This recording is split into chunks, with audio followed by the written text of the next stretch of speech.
Hello friends, welcome to Jaisakthi's kitchen and vlogs. இந்த வீடியோவில் மகா சிவராத்திரியோட பெருமைகள் பற்றியும் அது ஏன் கொண்டாடப்படுகிறது அப்படின்றத பற்றியும் பார்க்கலாம். இந்த வருடம் பிப்ரவரி 15ஆம் தேதி ஞாயிற்றுக்கிழமை மகா சிவராத்திரி கொண்டாடப்பட உள்ளது. மகிமை மிக்க இந்த மகா சிவராத்திரி தோன்றியது திருவண்ணாமலை தலத்தில்தான் என்பது பலருக்கும் தெரியாத ரகசியமாக உள்ளது. இந்த நாளில் தான் கோடி சூரிய பிரகாசத்துடன் சிவபெருமான் லிங்க வடிவில் திருவண்ணாமலையில் தோன்றினார் என்று புராணங்களில் குறிப்பிடப்பட்டுள்ளது. இதன் பின்னணியில் ஒரு புராண நிகழ்வு சொல்லப்படுகிறது. விஷ்ணுவுக்கும் பிரம்மாவுக்கும் ஒரு தடவை தம்மில் யார் பெரியவர் என்ற சண்டை ஏற்பட்டது. அவர்களது சண்டையை தீர்த்து வைக்குமாறு தேவர்கள் அனைவரும் சிவபெருமானிடம் முறையிட்டனர். அதை ஏற்றி சிவபெருமான் மிகப்பெரிய நெருப்பு பிழம்பாக விஷ்ணு பிரம்மா இருவர் முன்பும் தோன்றினார். அந்த நெருப்பு பிழம்பு மண்ணுக்கும் விண்ணுக்கும் பரவி மிக பிரம்மாண்டமாக காட்சியளித்தது. அந்த நெருப்பு பிழம்பு விஷ்ணு பிரம்மா இருவரிடமும், எனது அடிமுடியை யார் முதலில் தொட்டு வருகிறீர்களோ அவர்களே இந்த உலகின் பெரியவர் ஆவார் என்றது. உடனே விஷ்ணு வராக அவதாரம் எடுத்து அந்த நெருப்பு பிழம்பின் அடியை காண்பதற்காக பூமியை தொலைத்து சென்றார். பிரம்மனோ அன்னப்பறவையாக மாறி நெருப்பு பிழம்பின் முடியை கண்டு வருகிறேன் என்று உயரே பறந்து சென்றார். பல ஆண்டுகள் யுகங்களாக முயன்றும் விஷ்ணு பிரம்மா இருவராலும் அந்த நெருப்பு பிழம்பின் அடிமுடியை காண இயலவில்லை. அது ஈசனின் செயலாகத்தான் இருக்கும் என்பதை உணர்ந்த விஷ்ணு தனது முயற்சியை கைவிட்டு திரும்பி வந்தார். அவரிடம் இருந்த ஆணவம் காணாமல் போய்விட்டது. ஆனால் பிரம்மாவிடம் இருந்த அகந்தை மட்டும் நீங்கவில்லை. உயர பறக்க முடியாமல் சோர்வடைந்து திரும்பிக் கொண்டிருந்த பிரம்மா ஒரு தாழம்பூவை பார்த்தார். அந்த தாழம்பூ ஈசனின் முடியிலிருந்து விழுந்து பல 100 யுகங்களாக கீழே வந்து கொண்டிருப்பதை அறிந்தார். நெருப்பு பிழம்பின் முடியை தான் கண்டதாக பொய் சொல்ல வேண்டும் என்று அந்த தாழம்பூவிடம் பிரம்மா கேட்டுக்கொண்டார். தாழம்பூவும் அதற்கு சம்மதித்தது. தரை இறங்கியதும் அந்த தாழம்பூ பொய் சாட்சி சொன்னது. அவ்வளவுதான். நெருப்பு பிழம்பாக இருந்த சிவபெருமானுக்கு கோபம் பொத்து கொண்டு வந்தது. அந்த நெருப்பு பிழம்பில் இருந்து சிவபெருமான் வெடித்து கொண்டு லிங்க வடிவில் வெளியே வந்தார். விஷ்ணுவுக்கும் தேவர்களுக்கும் கேட்ட வரங்களை எல்லாம் கொடுத்த சிவபெருமான் பொய் சொன்னதற்காக பிரம்மாவுக்கு பூமியில் கோவில் இல்லை என்றும் தாழம்பூவை பூஜைக்கு தகுதியற்ற மலராகவும் சாபமிட்டார். இந்த நிகழ்ச்சி நடந்தது திருவண்ணாமலையில் என்பது குறிப்பிடத்தக்கது. இதன் மூலம் உலகில் திருவண்ணாமலையில் தான் முதலில் அக்னி தோன்றியது என்கிறார்கள். அந்த அக்னியில் இருந்துதான் சூரியன், சந்திரன், பிரகாசங்கள் மற்றும் தீப ஒளிகள் தோன்றின என்று புராணங்களில் எழுதப்பட்டுள்ளது. இந்த அக்னியில் இருந்து வெளியில் வந்த சிவபெருமான் லிங்கோத்பவர் வடிவில் காட்சி கொடுத்தார். இதனால் திருவண்ணாமலையில் தான் முதலில் லிங்க வழிபாடு தோன்றியது என்பது உறுதியாகிறது. மாசி மாத சிவராத்திரி அன்று இந்த நிகழ்வு நடந்ததால் இது மகா சிவராத்திரி என்று சிறப்பித்து கூறப்படுகிறது. ஆக மகா சிவராத்திரி விழா தோன்றிய தலமும் திருவண்ணாமலையே. திருவண்ணாமலையில் இருந்துதான் லிங்கோத்பவர் வழிபாடும் மகா சிவராத்திரி கொண்டாடமும் மற்ற தலங்களுக்கு பரவியது. சிவபெருமானுக்குரிய முக்கிய 25 வடிவங்களில் முதலாவதாக அமைவது லிங்கோத்பவர் வடிவம்தான். லிங்கம் என்பது சிவ வடிவம். அந்த லிங்கத்தில் இருந்து தோன்றிய உருவம்தான் லிங்கோத்பவர். அதாவது லிங்கத்துக்கு தலை, கை, கால் முளைத்தால் கிடைக்கும் உருவம்தான் லிங்கோத்பவர். சிவபெருமான் முதலில் உருவமில்லாமல் அருவமாகத்தான் இருந்தார்.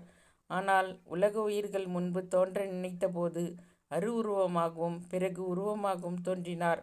அருவத்துக்கும் உருவத்துக்கும் இடையில் நின்றதே உருவமாகும். அதுதான் திருவண்ணாமலையில் நெருப்பு பிழம்பாக நின்ற லிங்கோத்பவர் உருவமாகும். எனவேதான் திருவண்ணாமலையில் லிங்கோத்பவர் வழிபாடு மிக மிக சிறப்பானதாக கூறப்படுகிறது. திருவண்ணாமலை ஆலயத்தில் கருவறை கோஷ்டத்தில் மூலவருக்கு நேர் பின்புறத்தில் மேற்கு திசை நோக்கி லிங்கோத்பவர் இருப்பதை காணலாம். இந்த லிங்கோத்பவர் மும்மூர்த்திகளின் அருளையும் ஒரே திருவுருவில் வழங்கி கொண்டிருப்பதாக ஐதீகம். பொதுவாக லிங்கோத்பவரை பார்க்கும் போதெல்லாம் அவருக்கு விளக்கேற்றி வைத்து வழிபட வேண்டும். மலையில் இருட்டத் தொடங்கும் நேரத்தில் இவர் சன்னதியில் விளக்கேற்றி வழிபட்டால் நமது ஆணவம், அகந்தை எல்லாம் ஓடோடிவிடும். மகா சிவராத்திரி நாளில் தமிழகத்தில் உள்ள பெரும்பாலான சிவாலயங்களில் 3ஆம் ஜாம பூஜையை லிங்கோத்பவருக்குரிய பூஜையாக நடத்துகிறார்கள். லிங்கத்தில் இருந்து வெளிப்பட்டு அருவுருவமாக லிங்கோத்பவர் அருள்பாலித்த காலமே இது என்று சொல்கிறார்கள். ஆனால் திருவண்ணாமலை தலத்தில் மட்டும் மகா சிவராத்திரியின் 2ஆம் ஜாம பூஜையை லிங்கோத்பவருக்குரிய பூஜையாக நடத்துகிறார்கள். லிங்கோத்பவர் முதலில் திருவண்ணாமலையில் தோன்றியவர் என்ற ஐதீகத்தின் அடிப்படையில் மற்ற தலங்களுக்கு முன்பாக 2ஆம் ஜாமத்திலேயே திருவண்ணாமலையில் பூஜைகள் நடத்தப்படுவதாக குருக்கள் தெரிவித்தார்.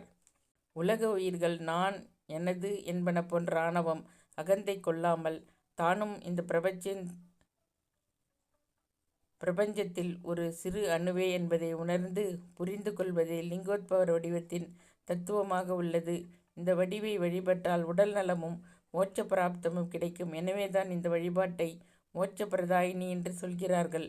லிங்கோத்பவர் பூஜையின் போது மட்டும் சுவாமிக்கு நெய் பூசி வெந்நீர் அபிஷேகம் செய்து பிறகு கம்பளி போர்த்தி தாழம்பூ சூட்டுவார்கள். இந்த ஒரு காலத்தில் மட்டுமே சிவனுக்கு தாழம்பூ அணிவிப்பார்கள் என்பது குறிப்பிடத்தக்கது. திருவண்ணாமலையில் மகா சிவராத்திரி அன்று இந்த பூஜையை நேரில் பார்த்து தரிசித்தால் இரட்டிப்பு பலன்கள் கிடைக்கும். அன்றைய தினம் அதிகாலை 3 மணிக்கெல்லாம் அண்ணாமலையாருக்கு அபிஷேகம் செய்யப்படும். பிறகு தங்க கவசம் அலங்காரம் செய்து வழிபாடுகள் நடைபெறும். மதியம் வரை லட்சார்ச்சனை நடைபெறும். அன்று இரவு 4 ஜாம பூஜைகள் நடத்துவார்கள்.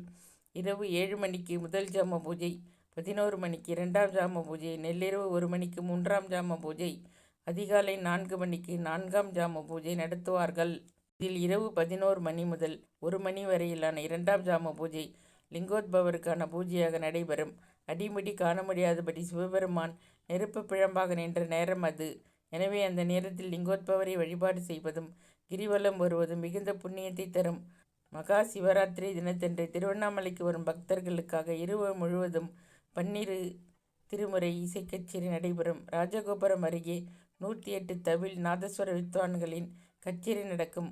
கோவில் வளாகம் முழுவதும் பக்தர்கள் லட்ச தீபம் ஏற்றி வைப்பார்கள்.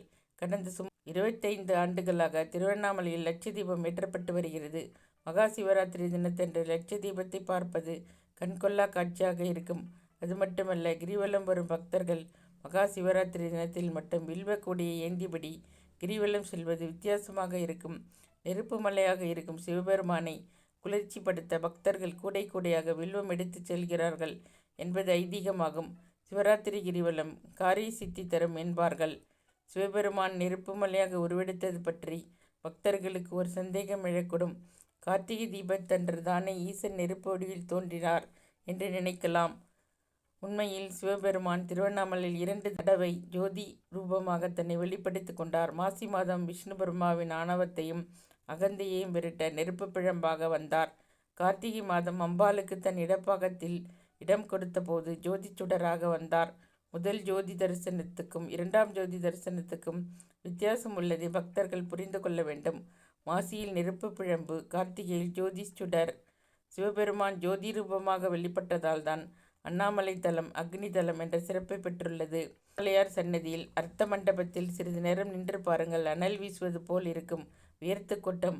திருவண்ணாமலை நெருப்பு தலம் என்பதை உறுதிப்படுத்த இந்த உதாரணம் ஒன்றே போதும் என்கிறார் குருக்கள். சமீபத்தில் விஞ்ஞானிகள் நடத்திய ஆய்வில் அணுவில் உள்ள எலக்ட்ரானுக்குள்ளும் லிங்கம் இருப்பதை கண்டுபிடித்தனர். எலக்ட்ரானுக்குள்ளும் பச்சை நிற வட்டமும் நடுவில் செந்நிறமான ஜோதி வடிவமும் இருப்பதை கண்டார்கள். இது திருவண்ணாமலையில் பச்சை பசேல் இயற்கை வளத்துக்கிடையே ஈசன் நெருப்பு பிழமாக தோன்றியதை பிரதிபலிப்பதாக ஆன்மீக பெரியவர்கள் சொல்கிறார்கள். இந்த நெருப்பு மலைதான் பக்தர்கள் வழிபடுவதற்கு வசதியாக விஷ்ணு பிரம்மா வேண்டுதலின் பேரில் சிறு லிங்கமாக மாறியது.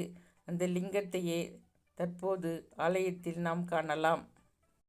இந்த வீடியோ உங்களுக்கு பிடிச்சிருந்தா உங்கள் ஃப்ரெண்ட்ஸ் கூட ஷேர் பண்ணுங்கள். எங்கள் சேனல் சப்ஸ்கிரைப் பண்ணிக்கோங்க. தேங்க்ஸ் ஃபார் வாட்சிங்.